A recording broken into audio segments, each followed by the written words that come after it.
Before we get to 9.3, I want to just quickly review the two sections, the two topics we've covered so far. So we are in chapter 9, which is quadratic equations and functions. It turns out most of our discussion is on quadratic equations. So we've got 5 sections, in fact, in just one section, thinking of it like a function. So what have we done so far? We've done the square root property, and we have learned about completing the square, 2 methods of solving quadratic equations. So the first one is the simplest, right? So the square root property can be applied to things like x squared equals 4.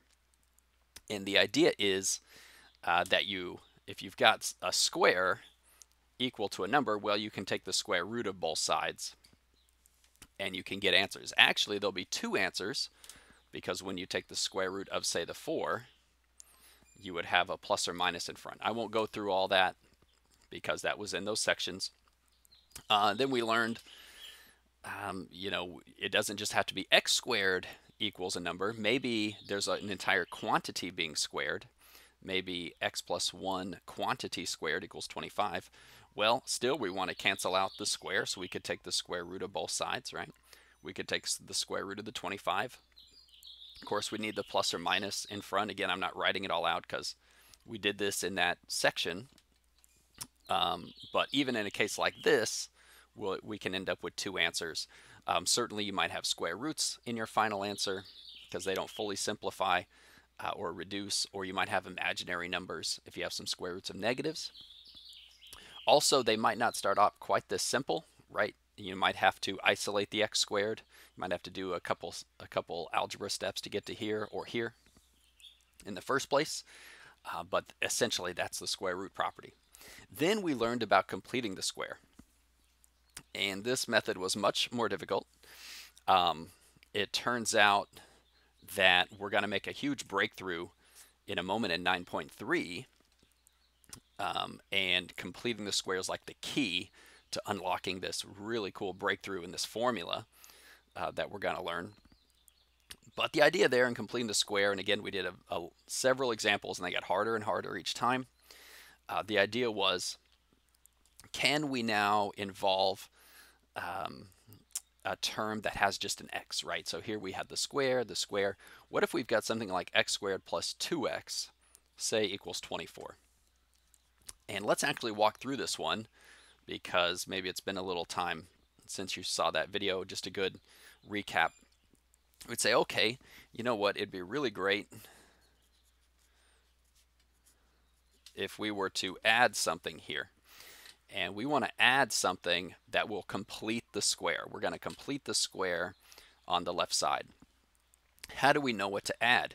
We always look back here to the middle number. We take half of it, we divide it by 2, and then we square it.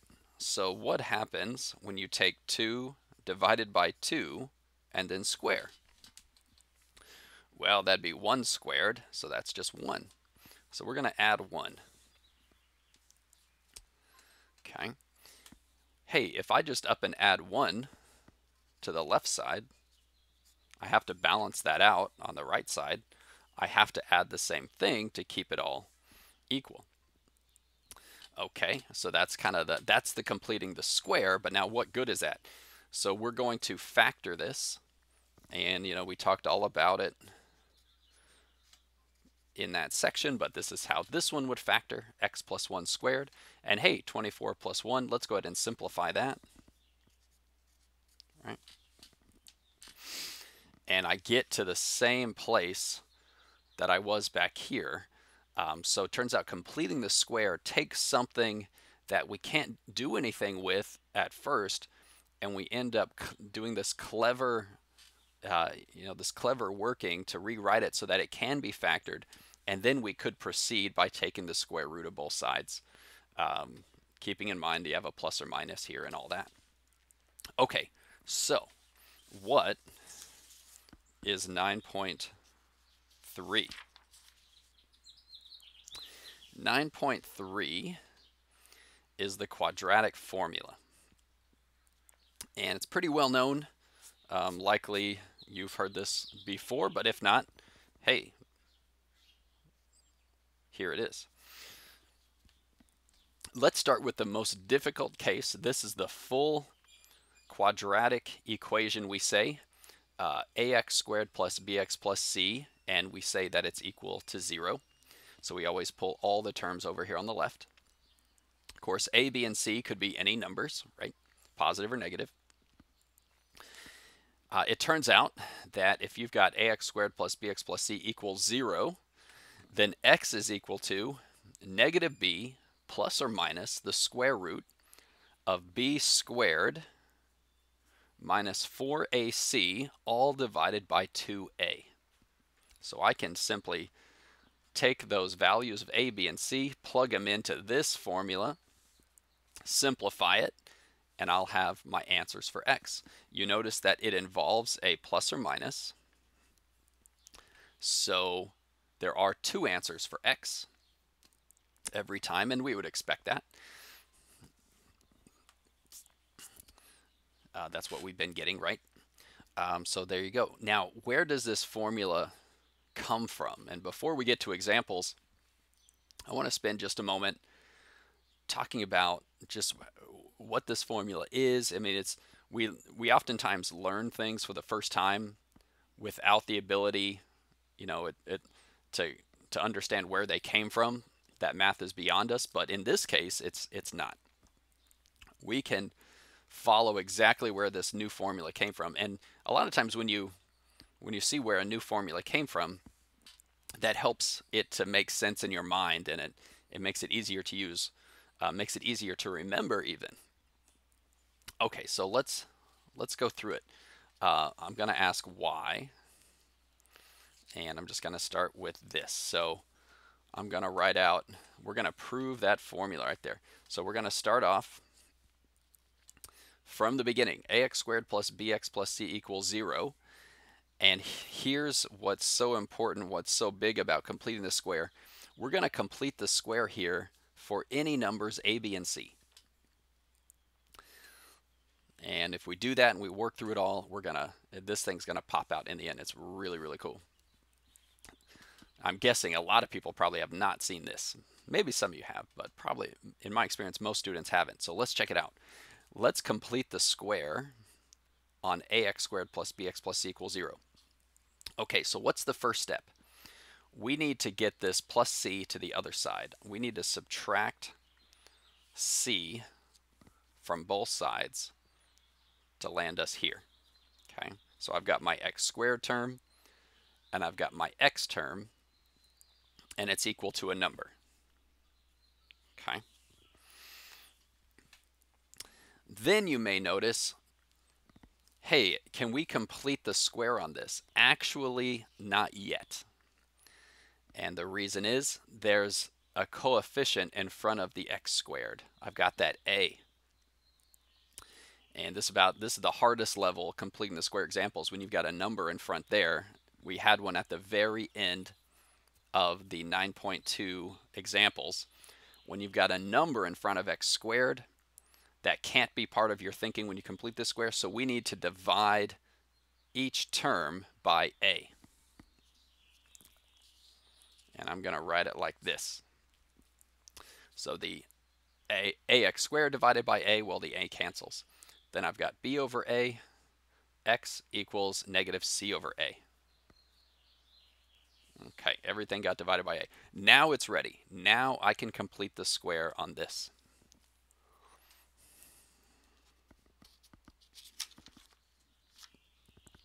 So I'm going to think to myself, okay, I need to add something here on the left. What should it be? What should we add? And we're going to follow that same pattern. We're going to take half of the middle number. So I've got b over a. That's going to be divided by 2, and then we're going to square.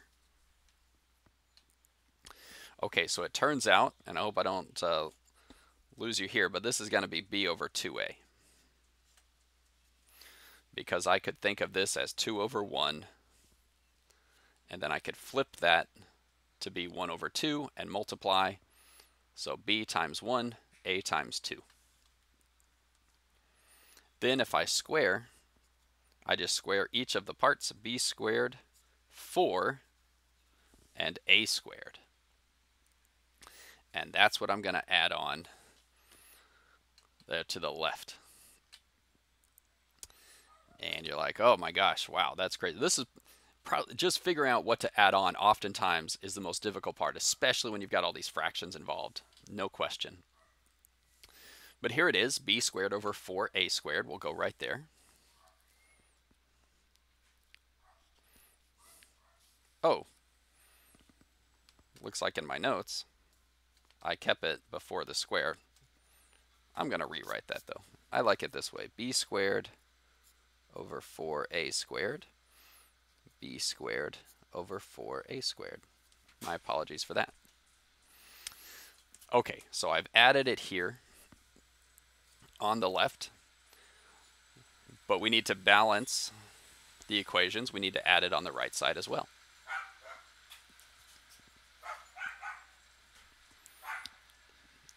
Okay, so what's next? Well, let's rewrite these sides. We're going to factor this. Okay. It's going to factor just like so. If you're thinking, oh my gosh, I would never see that factoring. Neither would I. But I know the pattern that it's going to take. I know it's going to start with x. It's going to be something squared. And the hard part is what's going to go right there, right? How do I know it's b over 2a? Well, if you remember from that section, it's always what it was before it got squared. So if before we squared we had b over 2a, I know that's what's going to go here.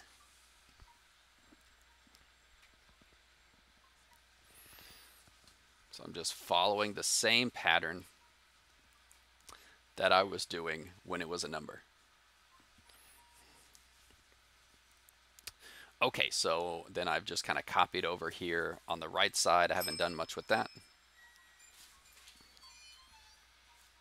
And we're going to keep going.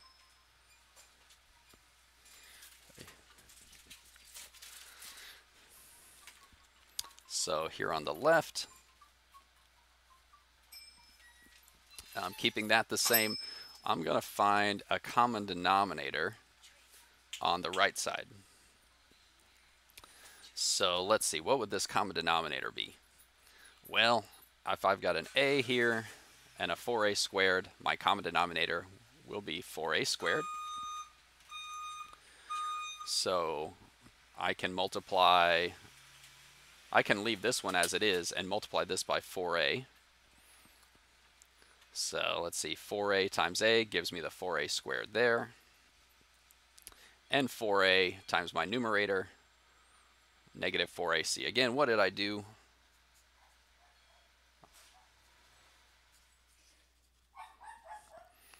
I knew my common denominator would be 4a squared, so I knew, oh, if I've already got one a, then I need the 4 in the other a. Okay.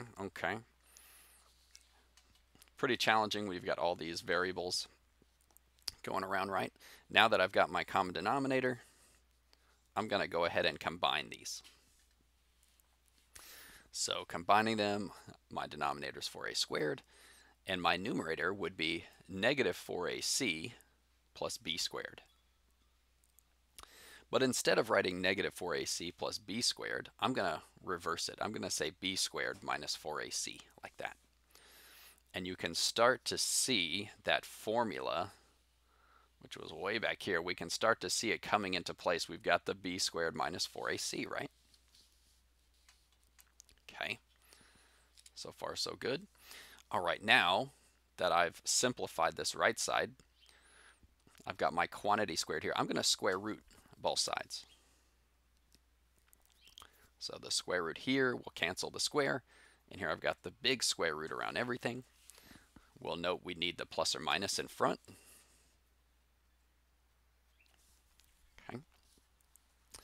Now I'm going to notice, and this is not a short proof as you can see, but we're just working through all the steps. Completing the square takes some time. I'm going to apply the square root to the numerator and denominator separately.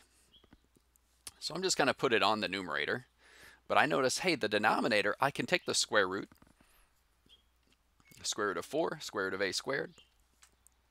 It's over 2a. Now we really see that formula starting to take shape. Last thing, I want to solve for x, so I'm going to subtract this term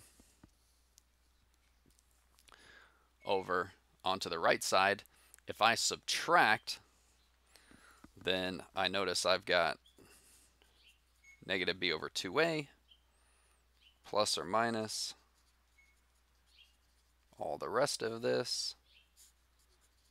But it's also over 2a, so they already have a common denominator. I'm going to put it all together, and there I have it, negative b plus or minus the square root of b squared minus 4ac all over 2a, and I've shown it.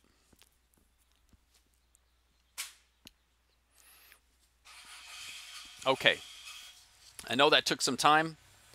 At the end, you don't need to know all of this proof for the quadratic formula. Remember that it comes from completing the square, but you don't need to remember all the details. You just need to remember the formula itself. There's actually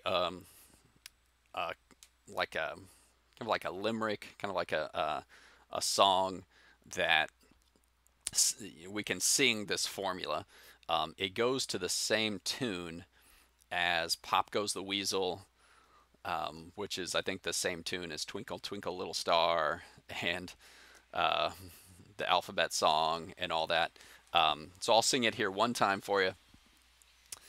X equals negative b plus or minus square root b squared minus 4ac all over 2a. Okay, so maybe that's helpful for you. Let's see this thing in action. We're going to do one example before we end this video. Now, when you actually use the quadratic formula, problems go much, much quicker than with completing the square, because we're just going to identify the values of a, b, and c, and then plug them all in. So here we go. Solve with the quadratic formula. Part A, 2x squared plus 11x plus 15 equals 0. This is something that we could tackle with completing the square in the last section. And it would be the hardest level difficulty for sure. But we don't need to do that now. We've got this nice formula. Let's identify the values of a, b, and c. And this might sound silly to people to do that, but I really encourage you, identify the values of a, b, and c. Even write them out, right? Even, say a equals 2, b equals 11, c equals 15. And that might seem like too much, like, oh, I can just look at it and see them. Sometimes these are negative, and the last thing you want to do, you've got this formula, you don't want to mess up the values of a, b, and c. Oh my goodness, and then your answer is wrong and you don't know why, and it's coming out really hard. And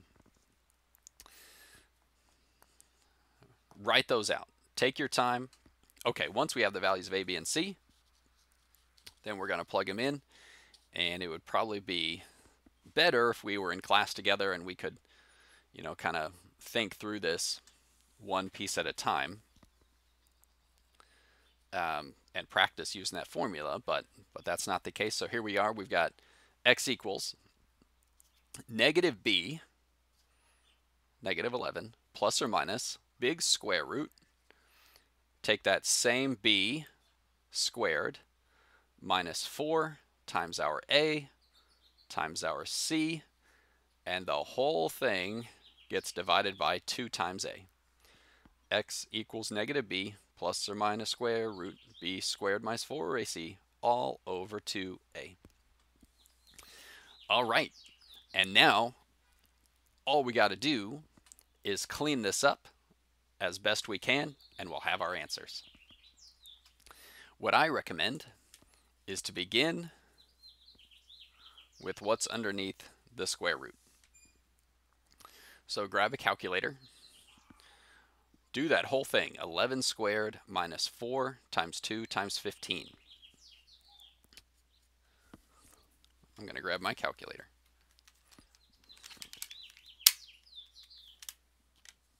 (11 squared minus 4 times 2 times 15). That whole thing comes out to be 1 underneath there. So in my next line, I'm going to write negative 11 plus or minus the square root of 1. And why don't I just go ahead and do that 2 times 2 at the same step.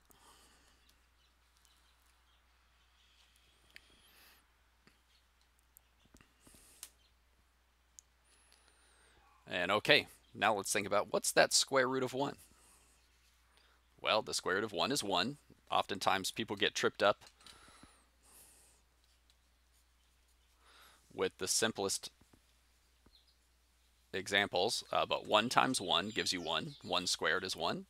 So the square root of 1 is 1. Okay. At this point, we've got the plus or minus, and we can go further. So we're going to break this into 2 separate statements. We're going to say, hey, x could equal negative 11 plus 1 over 4, or x could equal negative 11 minus 1 over 4. And if we do each of these, hey, that's negative 10 divided by 4. This is negative 12 divided by 4. Here it is, negative 10 over 4 reduces to negative 5 over 2, and negative 12 over 4 is negative 3. So x equals negative 5 over 2 and x equals negative 3 are the 2 solutions to that problem. And if you wanted to be really, really sure, you could take both of these values one at a time and plug them in for your x's. Make sure that comes out to be what it's supposed to be. But in the end, there's the quadratic formula. Much, much simpler than completing the square.